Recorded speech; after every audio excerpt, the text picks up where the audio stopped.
Bienvenue sur ma chaîne les amis. Pour ne rien manquer de mes prochains épisodes, vous pouvez me soutenir en vous abonnant et activant la cloche de notification. Je compte sur votre soutien et vous souhaite une excellente écoute.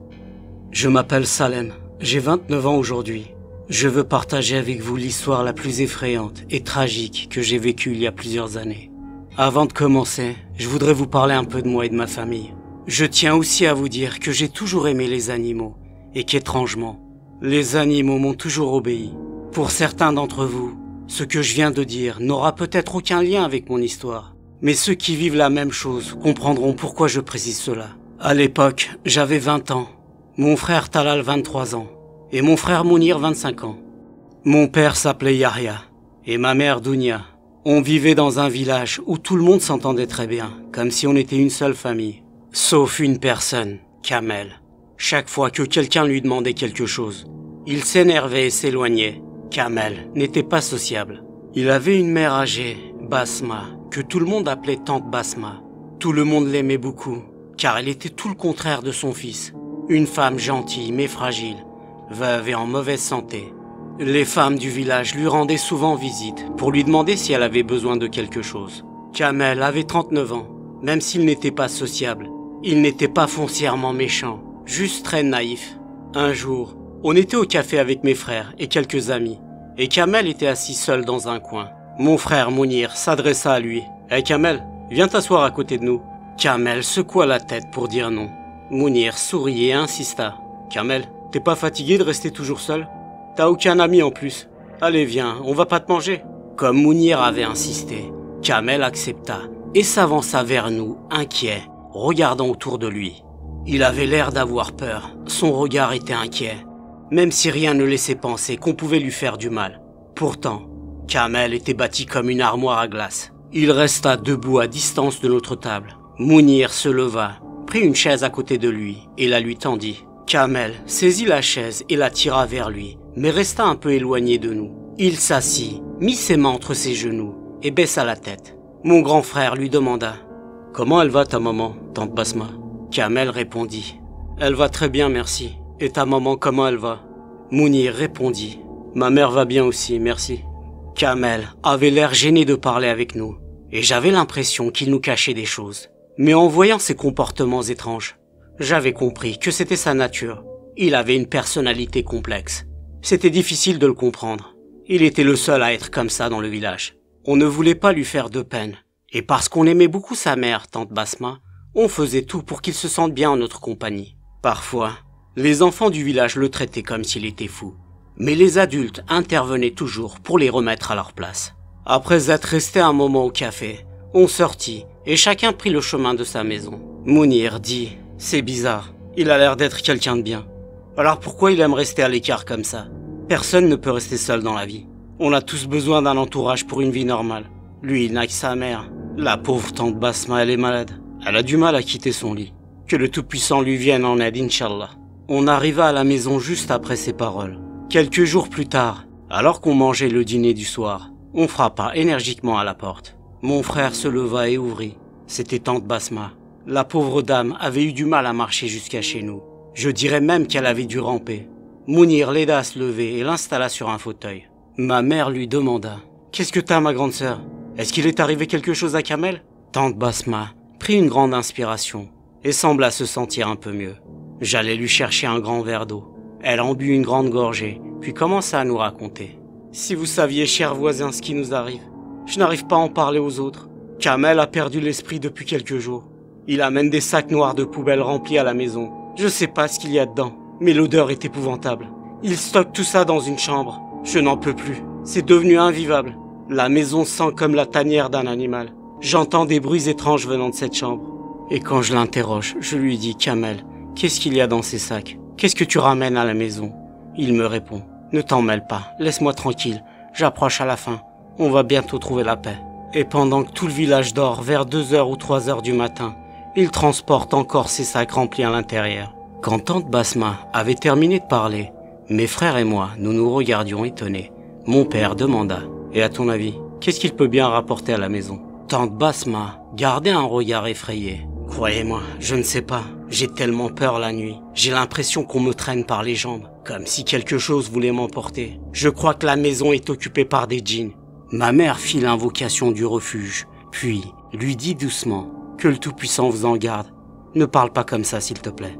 Peut-être que tu as juste fait un mauvais rêve. Mes enfants iront parler à Kamel. Et ils nettoieront la maison avec lui. Ne t'en fais pas. Elle redeviendra comme avant. Ne pense plus à ça. Même si ma mère avait réussi à la calmer un peu, la peur dans les yeux de tante Basma ne disparaissait pas.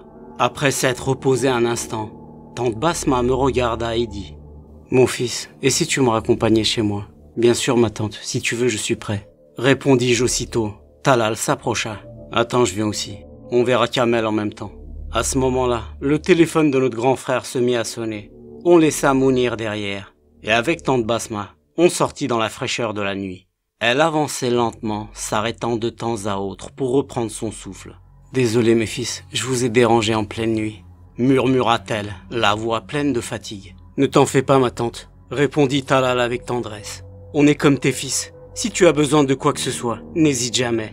Notre porte sera toujours ouverte. » Arrivé devant sa maison, juste au moment où elle allait insérer la clé dans la serrure, Kamel ouvrit brusquement la porte. En nous apercevant, il parut surpris, presque sur le fait. Il ne dit rien et rentra aussitôt, refermant la porte derrière lui. Tante Basma se tourna vers nous, la voix basse et pleine d'angoisse. « Il continue ces choses étranges. Empêchez-le, je vous en supplie. »« Ne t'inquiète pas, ma tante, on va lui parler. » Je frappai à la porte. Kamel ouvrit, visiblement nerveux, le visage luisant de sueur. « Mais qu'est-ce que vous faites là, à cette heure-ci ? Et toi, maman, où t'étais ? Je te cherchais depuis des heures. Rentre à la maison. » Il l'attrapa par le bras, tentant de la faire entrer de force. Talal lui saisit le poignet. « Attends Kamel, faut qu'on parle. Viens, on va discuter dehors. » J'accompagnai tante Basma à l'intérieur. À peine la porte franchie, une odeur étrange, suffocante me frappa en plein visage. L'air était lourd, irrespirable. Je l'aidai à s'asseoir sur un fauteuil et ressortis immédiatement pour reprendre mon souffle à l'extérieur. Elle n'avait pas menti. L'odeur était réellement insupportable. Je rejoignis Talal, toujours face à Kamel. « Kamel, qu'est-ce que tu fais là-dedans ? Tu fais entrer des sacs remplis de je sais pas quoi, et la maison fouette la mort. Tu te rends pas compte ?» Kamel, les yeux brillants de colère, cria « Mêlez-vous de vos affaires et rentrez chez vous !» Il referma la porte à toute vitesse et tourna la clé. Talal serra les poings. « Punaise, j'ai l'impression que cet abruti va finir par faire du mal à sa propre mère. » Il s'avança vers la porte, mais je le retenais. « Laisse tomber, c'est une histoire de famille. On peut pas intervenir comme ça. Et crois-moi, tu ne veux pas entrer. L'odeur là-dedans, c'est au-delà de tout ce que tu imagines. » On fit demi-tour. Une semaine s'écoula après cette nuit étrange. Un matin, alors qu'on s'apprêtait à prendre le petit déjeuner préparé par ma mère, je remarquai son visage grave, les traits tirés par l'inquiétude. « Qu'est-ce que t'as, maman? Ça va pas ?» Ma mère me dit « J'ai fait un rêve très inquiétant la nuit dernière. » Je lui répondis « Khair, Inch'Allah », une expression que l'on dit pour souhaiter que ce soit un bon présage quand quelqu'un s'apprête à raconter un rêve, entre autres. Elle reprit « J'ai vu dans mon rêve tante Basma. La pauvre était au fond d'un puits, les mains et les pieds attachés. Elle me demandait de l'aide. Kamel était au bord du puits, mais ce n'était pas lui. Ses yeux étaient entièrement noirs, avec une lueur rouge. Ses mains descendaient jusqu'aux genoux, et ses jambes étaient tordues. Je vais aller lui rendre visite cet après-midi. Et vous, si vous voyez Kamel, allez lui parler. Vous savez que je m'inquiète jamais pour rien. » On lui répondit « Ne t'inquiète pas maman, on lui parlera. » Ce jour-là, le sujet fut clos. Mes deux frères, mon père et moi, étions très occupés dehors. Kamel n'était pas dehors, pas vu de toute la journée. En rentrant le soir, juste avant le coucher du soleil, la porte était fermée. On entra à l'intérieur. Les lumières étaient éteintes. On appela maman, mais elle ne répondit pas. On vérifia toutes les chambres. Elle n'était pas rentrée. Je dis à mon père, « Papa, peut-être que maman est restée chez tante Basma. » L'inquiétude se lisait sur tous les visages. Mon père dit, « Si elle ne rentre toujours pas au coucher du soleil, allez chez Kamel. » Mon père et moi restions à attendre. Après une longue attente, mes frères revinrent. Mon père demanda, « On vous a attendu longtemps, où vous étiez ?» Mounir répondit, « On a cherché maman partout, mais on ne l'a pas trouvée. Chez Kamel, tante Basma dormait. Kamel a dit que maman n'était jamais venue là-bas. C'est bizarre. Maman ne partirait jamais sans prévenir. Même si elle était partie quelque part, elle serait déjà rentrée. Ses cousines et ses amis n'ont rien vu non plus. » Chacun prit une torche. La recherche reprit partout. Vers minuit, au retour pour faire le point, un coup fut frappé à la porte. C'était maman. Elle entra. Tout le monde restait surpris. Talal demanda, « Où t'étais, maman? On t'a cherché pendant des heures. Ma mère répondit simplement. J'ai très mal à la tête. On en parlera plus tard. Puis elle partit dans sa chambre. Quand elle passa devant moi, je remarquai de la boue sur sa jupe. Je ne dis rien. Je voulais éviter d'inquiéter les autres. Mais je sentais bien que tout le monde l'avait vu. Son comportement étrange nous avait tous marqués. Mon père serrait la mâchoire. Il semblait prêt à lui parler, lui demander des comptes. Mais Talal se leva. Papa, viens dormir dans ma chambre. Je te laisse le lit.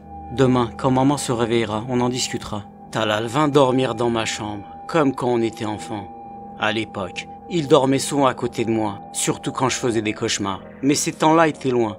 Cette nuit-là, on restait allongés, bras croisés sous la tête, les yeux vers le plafond. Le silence durerait lourd. Je finis par briser le calme. À ton avis, maman, elle était où? Et pourquoi elle était comme ça? Talal répondit sans tourner autour. T'as vu sa jupe? Elle était pleine de boue. Ouais, je crois que tout le monde l'a remarqué. Je suis inquiet pour elle. Pourquoi tu t'inquiètes? Demanda-t-il. Avant que je réponde, la porte s'ouvrit. C'était Mounir. Vous dormez pas? Non, on dort pas. Viens t'asseoir. Il s'installa sur le clic-clac. Je veux pas vous faire flipper, mais cette boue, on est en pleine sécheresse. Il a pas plu depuis des semaines. Où elle a pu marcher comme ça. À ce moment-là, un grand fracas retentit dans le salon. On se leva d'un coup, on courut voir. Le salon était sans dessus-dessous. Un animal? Un voleur? Impossible à dire. Mais ce qui glaçait le sang, aucun bruit du côté de la chambre de mes parents. Papa et maman dormaient comme si de rien n'était. On se dit que c'était mieux comme ça. On remit un peu d'ordre, puis on retourna dans ma chambre. Personne ne trouvait le sommeil. Le silence s'installait à nouveau. Puis Mounir dit « Il vaut mieux que je passe la nuit ici. Prends mon lit si tu veux. Je dors sur le clic-clac. » Non, je veux pas dormir. Je veux parler. Je veux pas revivre ce qui s'est passé à cette époque-là. Il n'avait pas besoin d'en dire plus. Je savais de quoi il parlait. Talal aussi. Cette histoire qu'on n'évoquait jamais, même entre frères. Cette histoire qui faisait trembler tout le village. Il y avait une maison abandonnée depuis plusieurs années. Un jeune couple marié, venu d'ailleurs, avait affirmé être les proches du défunt propriétaire. Leur but était de nettoyer la maison et de rester quelque temps là-bas. À peine installés, des événements inexplicables se produisirent le même jour. D'abord, des incendies s'étaient déclenchés un peu partout. Puis, des animaux avaient perdu la vie, d'autres avaient disparu. Une femme enceinte avait accouché prématurément. Tout le village avait vécu l'enfer en une seule nuit. Les événements étaient si effrayants et la nuit si longue que la peur avait empêché le village de donner du sens à ce qui s'était passé. Le lendemain, les villageois avaient fait appel à un pseudo-exorciste qui, à peine avait-il posé un pied dans le village, avait fui sur le champ. Il avait fallu une semaine pour trouver un véritable exorciste, un raqi.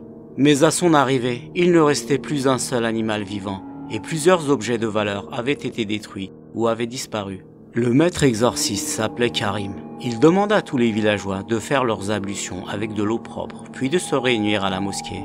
Chacun retourna chez soi. Le maître Karim, lui, alla directement à la maison du jeune couple. L'intérieur était rempli d'objets liés à la sorcellerie. L'homme et la femme avaient tracé des symboles et pratiqué des rituels occultes. Le maître Karim nous expliqua que le couple n'était pas possédé. Ils avaient sacrifié leur humanité pour travailler avec les djinns. C'était un couple diabolique, deux véritables démons humains. Comme leur pacte ne s'était pas concrétisé, les djinns s'étaient retournés contre eux, les avaient éliminés, puis avaient quitté les lieux. Maître Karim n'avait pas voulu en dire plus sur la nature du pacte, mais il avait passé beaucoup de temps à détruire les maléfices. Ensuite, il entra dans la mosquée pour prier avec les villageois. Depuis ce jour-là, plus personne au village n'ouvrait facilement sa porte à un étranger. On avait appris à nos dépens qu'il ne fallait pas accorder sa confiance à n'importe qui. Cette nuit-là, avec mes frères, on avait parlé longtemps de ces anciens événements et de ce qui était arrivé à ma mère. Finalement, on était tous fatigués et on avait fini par fermer les yeux. On s'était réveillé très tôt le matin. Il y avait beaucoup à faire dehors. Avant de sortir, on était allé voir mes parents. Les deux dormaient profondément. Ils ne s'étaient pas réveillés. Ils devaient être vraiment fatigués. On n'avait pas voulu les déranger. On sortit de la maison. Ce jour-là, alors qu'on était occupés avec nos travaux, on avait essayé d'appeler plusieurs fois mes parents. Mais aucun des deux ne répondait. On s'était dit qu'ils discutaient peut-être de ce qui s'était passé la veille, qu'il valait mieux ne pas les interrompre. Et que de toute façon, une fois rentrés, s'ils étaient fâchés, on ferait tout pour les réconcilier. On parlerait aussi en privé avec ma mère. Quand on arriva à la maison, la porte était ouverte à l'intérieur, plongée dans l'obscurité. La peur nous saisit aussitôt.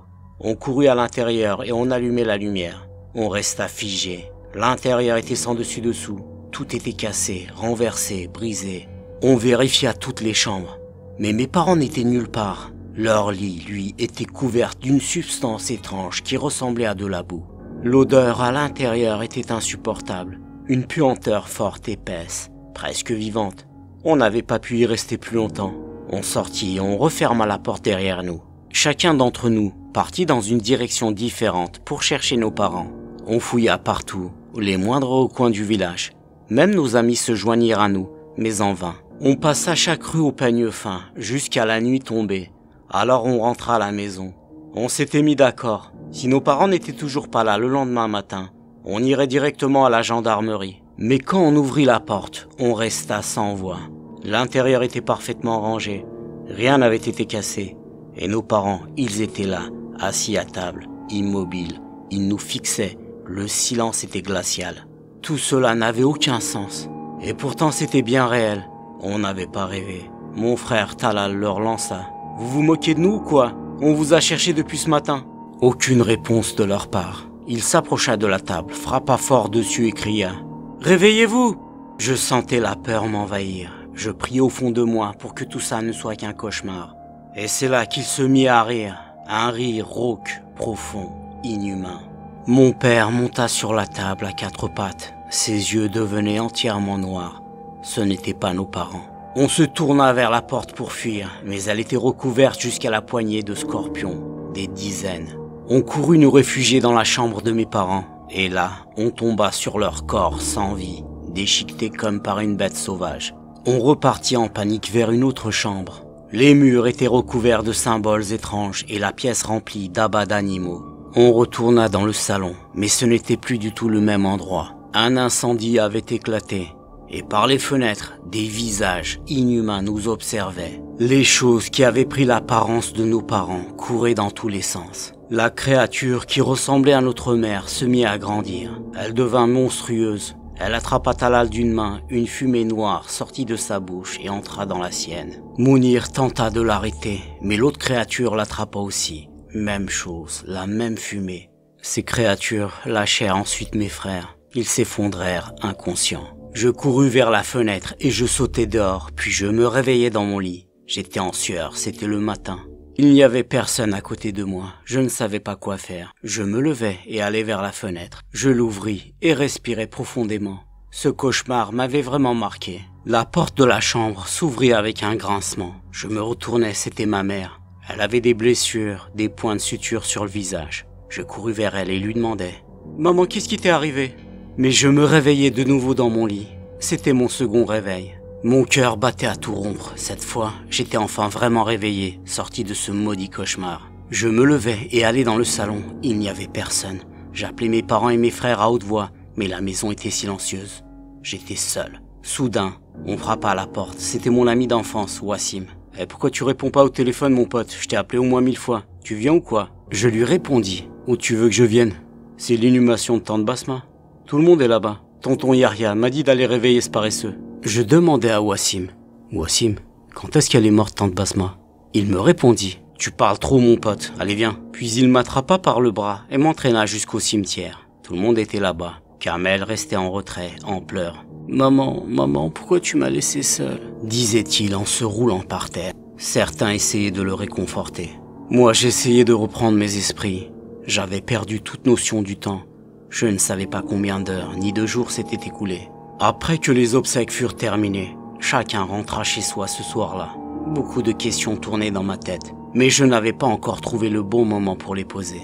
On était rentré à la maison, tout semblait être revenu à la normale. Ma mère préparait à manger dans la cuisine, mais tout le monde restait triste à cause de la mort de Tante Basma. Après avoir mangé, on était tous devant la télé, dans le silence. Mais c'était plus fort que moi, alors je demandai à ma mère « Maman, est-ce que tu vas bien ?» Elle me répondit « Je vais bien mon fils, pourquoi tu me demandes ça ?» Je lui dis « Tu te rappelles la fois où tu t'étais perdu, puis tu es revenu à la maison sans rien nous expliquer, et papa était énervé. Mon frère s'était interposé, et tu avais dormi dans sa chambre. » Je me tournai vers mes frères. « Et vous ? Vous aviez dormi dans ma chambre. Vous étiez venus passer la soirée à discuter, puis on s'était endormi. » Tout le monde me regarda en silence. Mon frère Mounir demanda alors « Et après, qu'est-ce qui s'est passé ?» Je répondis « Je sais pas ce qui s'est passé après. » Quand je me suis réveillé, je me souvenais de rien d'autre. Wassim m'avait frappé à la porte pour m'annoncer la mort de tante Basma. L'étonnement se lisait sur le visage de tout le monde. Mon frère Talal me dit « Si t'étais pas mon frère, j'aurais cru que t'avais bu. Ce que tu racontes là, ça n'est jamais arrivé. » Puis il s'énerva. « Tu confonds tes rêves et la réalité. » Je répondis « Non, j'ai pas rêvé. En plus, on avait parlé toute la nuit de ce qui s'était passé il y a plusieurs années dans le village. » Talal me coupa. « C'est bon, n'en parle plus. J'ai pas envie de réécouter cette histoire. Je suis déjà assez énervé comme ça. J'ai besoin de dormir. » Il se leva, nous dit bonne nuit et partit dans sa chambre. Puis Mounir fit de même, nous souhaita la bonne nuit et alla dans sa chambre. J'étais resté seul avec mes parents. Je dis à ma mère « Maman, s'il te plaît, comprends-moi. Je te jure que j'ai vécu ces événements. » Ma mère ne répondit pas, elle fixait la télé. Je me mis aussi à regarder l'écran. À un moment, je me demandais si je n'étais pas en train de rêver, si mes perceptions déformaient la réalité, ou si on se moquait de moi. Soudain, une voix s'adressa à moi. Je me retournai vers mon père en disant « J'ai pas bien entendu, papa. » Mais mon père dormait depuis longtemps. Cette voix n'était ni celle de mon père, ni celle de ma mère. Elle était grave, très grave. Je demandai à ma mère « Maman, t'as entendu cette voix qui m'appelait ?» Elle répondit « Personne ne t'a appelé, mon fils. » Je me retournai de nouveau vers la télé, mais l'écran était noir alors qu'il y avait un programme allumé. Je dis « Maman, passe-moi la télécommande, je vais changer de chaîne. » Mais il n'y avait plus personne à côté de moi. Je sursautai et me levai subitement, me demandant ce qui se passait ici. Où était-il passé? Encore une fois, je me posais la question. J'entendis une voix m'appeler par mon nom. Elle venait de derrière moi. Je me retournai et vis une chose grande et terrifiante dans le coin du salon. Son apparence était si effrayante que la peur me paralysa sur le champ. Elle s'avançait lentement vers moi. Je priais au fond de moi. Et plus je priais, plus mes yeux se fermaient. Je ne sentais plus rien, même pas le sol sous mes pieds. Je ne sais plus ce qui s'était passé à ce moment-là, mais je sentis une main sur mon épaule. Mes yeux s'ouvrirent. C'était mon père qui me disait « Réveille-toi mon fils, tu as dormi sur le canapé. Va dormir dans ta chambre. » Je regardais autour de moi. Mon père et ma mère n'étaient pas encore couchés et la télé était toujours allumée. Je me dis que j'avais fait un autre cauchemar. Je me dirigeai vers ma chambre, puis j'entendis un murmure derrière moi. Je me retournai, mais il n'y avait rien. Je me dis alors que je perdais la tête. Dans ma chambre, je fermai la porte à clé et m'allongeai sur mon lit. La peur m'empêchait de dormir. J'avais du mal à trouver le sommeil. J'étais perturbé, non seulement dans mes rêves, mais aussi dans la réalité. Je décidai d'aller alors très tôt le matin à la mosquée pour parler à l'imam de ce que j'avais vécu. J'avais réfléchi à ce que je devais lui dire, puis je fermai les yeux. Juste au moment où j'allais m'endormir, on frappa à la porte de ma chambre. Je me levai de mon lit. Au moment où j'allais ouvrir la porte, Mounir entra. « Tu dors, Salem ?» me demanda-t-il. « Non, je dors pas. Pourquoi ?» lui répondis-je. Je voulais simplement voir si tout allait bien. Dit-il, puis il ferma la porte et quitta la chambre. Je me retournai, prêt à me rallonger. Mais je me figeai instantanément. Une pensée me traversa l'esprit. C'était impossible. Ce ne pouvait pas être mon frère. J'avais pourtant fermé la porte à clé. Je réfléchissais quand on frappa de nouveau à la porte. Je me retournai. La porte s'entr'ouvrit avec un grincement. Il n'y avait personne derrière. Un frisson parcourut ma colonne vertébrale. Je me retournai vers mon lit. Il y avait quelqu'un à ma place. Il portait le même pyjama que moi. Mais ce n'était pas moi que je voyais. Il était allongé, dos tourné. Ses oreilles attirèrent mon attention. Elles étaient pointues. Soudain, j'entendis derrière moi une voix. « Tu dors toujours pas ?» Je me retournai. C'était une copie affreuse de mon frère Mounir. La chose dans mon lit lui répondit. « Non, je dors pas, je compte les moutons. » Les deux choses se mirent à rire. Je fermai les yeux et priai pour me réveiller de ce cauchemar. Quand je rouvris les yeux, je me retrouvai dans le salon, entouré de ces copies effrayantes de ma famille, ainsi que de la chose de grande taille.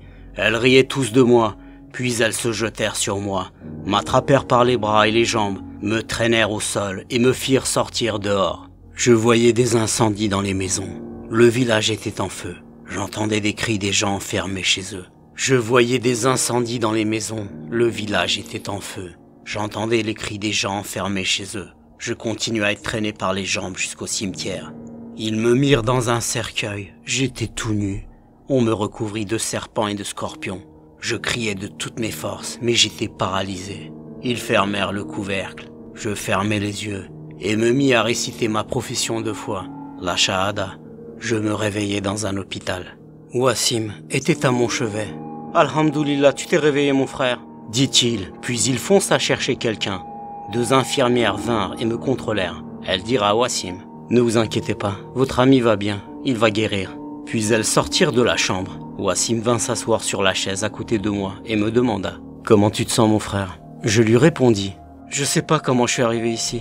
Où sont mes parents et mes frères? Je me souviens de rien, mon esprit est embrouillé. J'ai dans la tête quelques scènes. Je sais pas si j'étais dans la maison ou dehors, je suis sûr de rien. » Wassim hésita à me répondre et me dit, « Tu te souviens de rien du tout ?» Je lui dis, « Tout est embrouillé dans ma tête. Je me rappelle de certaines choses, mais je sais pas si c'était réel ou un cauchemar. » Wassim me demanda, « Raconte-moi tout ce que tu te souviens. » Je me mis à lui raconter tout ce que je savais. L'étonnement et l'inquiétude se lisaient sur le visage de Wassim. Il prit une profonde inspiration et me dit, « Je sais pas mon frère, à quel point ce que tu me racontes est vrai ou hallucination. Écoute mon frère, il y a eu un grand incendie chez vous. Tes parents et tes frères ont perdu la vie à l'intérieur. Seul toi as pu échapper à cet incendie. » Ma gorge se noua, les larmes coulaient sur mes joues. Wassim continua. « On a tous essayé d'éteindre le feu, mais les flammes grandissaient de plus en plus malgré tout. On a pu rentrer à l'intérieur 4 heures plus tard. Il ne restait plus rien à l'intérieur. Il y avait des symboles tracés sur les murs. Écoute Salem, il semble qu'un rituel a été pratiqué dans la maison. Ta famille a été victime de sorcellerie. On a fait appel à l'imam qui nous a confirmé que tu as été protégé par une bénédiction. Tu es né pendant une nuit bénie, la nuit du destin, Laylat al-Qadr. Et ta défunte grand-mère, qui était connue pour être pieuse, aurait pu réciter des invocations sur toi à ta naissance. Si Allah le veut, tu as peut-être en toi une lumière qui fait fuir les ténèbres, même si tu as fait des cauchemars. » Ce que me disait Wassim sur ma naissance, je n'y avais jamais donné d'importance. J'entendais ce que Wassim me disait, mais mon monde venait de s'écrouler. J'avais perdu tout ce que j'aimais le plus dans ce monde. Je fixais le vide, je n'arrivais pas à parler. Je ne voulais pas, et je ne pouvais pas accepter cette réalité. Je lui dis, « Mais qu'est-ce que tu me racontes? Tu es fou ou quoi?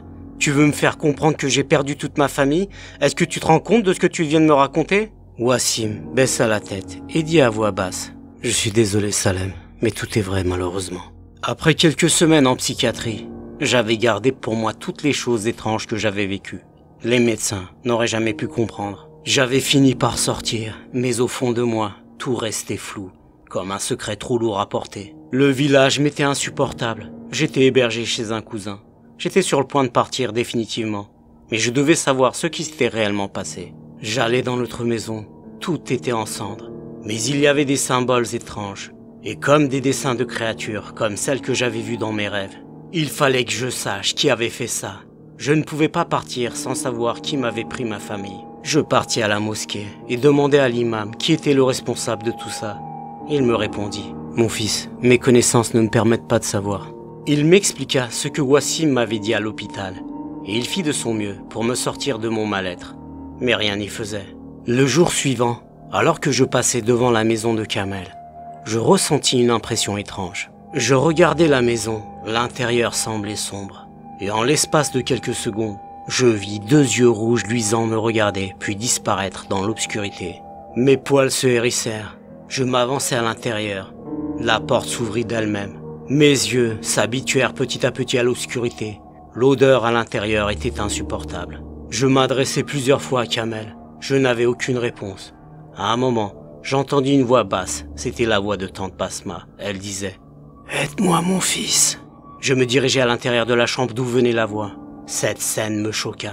La pauvre était allongée sur son lit, avec plusieurs blessures et d'une saleté. Je m'abstiens de vous décrire. J'étais pris d'un mélange de dégoût et de tristesse. Je ne comprenais pas pourquoi elle n'avait pas demandé de l'aide. Puis j'entendis un fracas venant d'une autre chambre. L'intérieur de la chambre était rempli de cadavres d'animaux, des boyaux partout, des symboles tracés avec du sang sur les murs. Tout montrait qu'il y avait eu des rituels, et il y avait des objets de sorcellerie un peu partout. J'étais comme dans un laboratoire d'expérimentation macabre. Je fermai la porte et sortis de la chambre. Kamel était là en face de moi, les yeux injectés de sang. Il m'attrapa brusquement à la gorge et serra fort. Sa poigne était monstrueuse, ma vision se brouillait, mes jambes tremblaient. Une pensée me traversa l'esprit, tout ce que tante Basma avait raconté. Les sacs qu'il ramenait la nuit, les odeurs étranges. L'incendie, c'était lui. C'était Kamel. C'était lui le responsable de la mort de ma famille. Une rage sourde monta en moi, une haine que je ne connaissais pas. Elle décupla mes forces. J'abattis mon pied avec violence sur son tibia. Il grogna et relâcha sa prise. L'air revint dans mes poumons, je repris mes esprits. Après avoir lutté, on tomba tous les deux l'un sur l'autre. J'avais pris le dessus. Kamel était dos au sol. Il sortit un couteau de sa poche et le planta dans mon bras gauche. Mais la douleur ne venait pas. Je ne pensais qu'à ma famille. Je retirai la lame et, sans réfléchir, je la lui enfonçai plusieurs fois dans les cuisses. Puis je me relevai en hurlant. Kamel criait de douleur, je posai la lame contre sa gorge. « Dis la vérité, dis-le, c'est toi qui as mis le feu chez moi. C'est toi qui as tué ma famille, espèce de pourriture !» Il éclata en sanglots comme un enfant. « Non, arrête s'il te plaît, je t'en supplie. C'est pas moi, c'est ma mère, c'est elle. » Je le regardais dégoûté, il rejetait tout sur sa mère, incapable d'assumer. Je pensais qu'il ne devait pas mourir, pas comme ça. Je laissai tomber le couteau au sol, mais je n'avais pas fini. Mes poings se mirent à pleuvoir sur lui. Des villageois, alertés par le vacarme, arrivèrent et entrèrent dans la maison. L'un d'eux me tira en arrière, un autre aida Kamel à s'asseoir. Un troisième appela une ambulance et la gendarmerie. À l'hôpital, la police vint recueillir ma déposition. La police prit aussi la déposition de tante Basma, qui confirma tout ce qui s'était passé. Elle raconta en détail ce qui s'était déroulé chez elle depuis le début. Maintenant, je vais vous raconter son récit, comme si c'était elle qui vous parlait. Depuis qu'il est enfant, mon fils s'est toujours intéressé aux talismans et aux autres objets étranges. Mais comme il n'avait aucune connaissance, tout ce qu'il essayait de faire restait sans effet. Avec le temps pourtant, il a appris des choses quelque part, je ne sais pas où ni comment. Mais il a commencé à jeter des sorts. Au début, c'était contre ses cousins, ceux qui s'étaient mal comportés avec lui. Personne ne savait ce qu'il faisait. Puis un jour, il a lancé un sort sur nos voisins. Leur maison a brûlé. C'était lui, mon propre fils. J'ai tout fait pour l'arrêter. Mais j'ai fini par devenir moi-même la victime de ces sortilèges. Je suis cloué au lit. Chaque nuit, les djinns viennent, ils m'agressent. Je vis l'enfer ici. S'il vous plaît, éloignez-le des gens. Je ne veux pas qu'il fasse encore du mal. Ce que tante Basma avait révélé m'avait évité la garde à vue. Tout le monde avait enfin compris la vérité. Je n'ai plus jamais revu Kamel. Je ne sais pas exactement ce qu'il est devenu. On disait qu'il avait d'abord été incarcéré, puis transféré à l'asile. Mais je ne sais pas s'il en est jamais sorti. L'imam délivra tante Basma du sortilège dont elle était victime. Elle ne remit plus jamais les pieds dans cette maison maudite. Elle déménagea en ville chez l'une de ses sœurs. Quant à moi, je quittai le village et refis ma vie ailleurs. Et voilà, c'est la fin de l'histoire. Merci de l'avoir écoutée, j'espère qu'elle vous a plu. N'oubliez pas de vous abonner à ma chaîne et d'activer la cloche de notification pour ne rien manquer de mes prochains épisodes. Si cette vidéo vous a touché, vous pouvez la liker pour me soutenir et partager vos impressions en commentaire. Prenez soin de vous les amis, et à la prochaine.